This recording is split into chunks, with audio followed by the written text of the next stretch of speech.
Good morning, folks. My name is Curtis Chandler, President of PFL. We hope that everyone had a great weekend.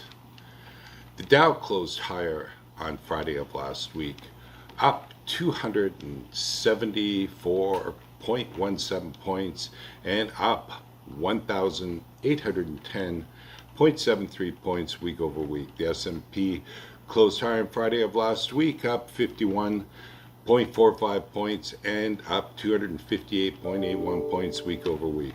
NASDAQ closed higher on Friday of last week, up 279.06 points and up 1,050.03 points week over week. In overnight trading, Dow futures traded lower and are expected to open up down this morning 60 points. Oil prices are back above $100 a barrel on Friday of last week after negotiations between Russia and Ukraine deteriorated.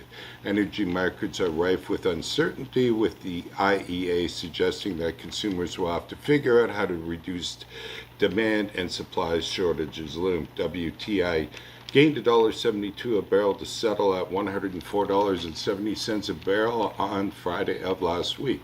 U.S. commercial crude inventories increased by 4.3 million barrels week over week and are 12% below the 5-year average for this time of year. Total motor gasoline inventories decreased by 3.6 million barrels week over week and are at the 5-year average for this time of year. Distilled fuel inventories increased by 300,000 barrels week over week and are 16% below the 5-year average for this time of year. Propane and propylene inventories decreased by 2.2 million barrels week over week and are 25% below the 5-year average for this time of year. Propane prices moved significantly higher week over week, up 17 cents per gallon and up 66 cents per gallon year over year. Oil is higher in overnight trading, and WTI is poised to open up $3.59 a barrel from Friday's close. Total North American rail volumes were down 4.9% year over year in week 10, resulting in quarter-to-date volumes that are down 4% year over year. 8 of 11 of AAR's major traffic categories posted year over year declines, with the largest decreases coming from intermodal, down 8.1%, and grain, which was down by 16.2%. The largest increase came from chemicals, which was up 11.5%. North American rig count is down by 30 rigs week over week. U.S. rig count was flat week over week, but up by 252 rigs year over year. The U.S. currently has 663 active rigs. Canada's rig count was down by 30 rigs week over week and up by 84 rigs year over year. Overall, Canada's rig count is 176 active rigs. Collectively, we are up year over year 336 rigs collectively. We are watching a few things out there, folks. Rail headcount is going up.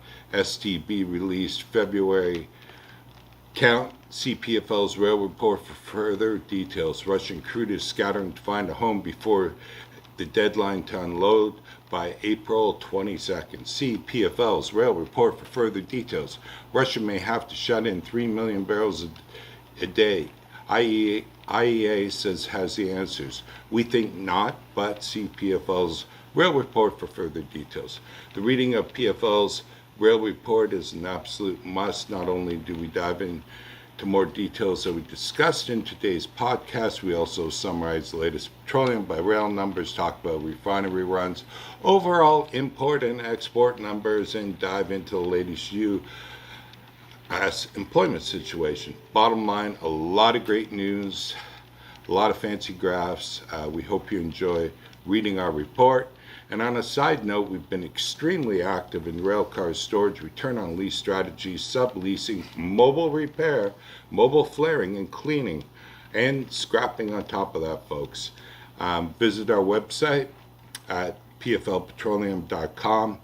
Certainly give us a call at the office in this active environment that we're in. And of course, our number is 239-390 2885. We hope you have a terrific week, folks, and thanks for listening today.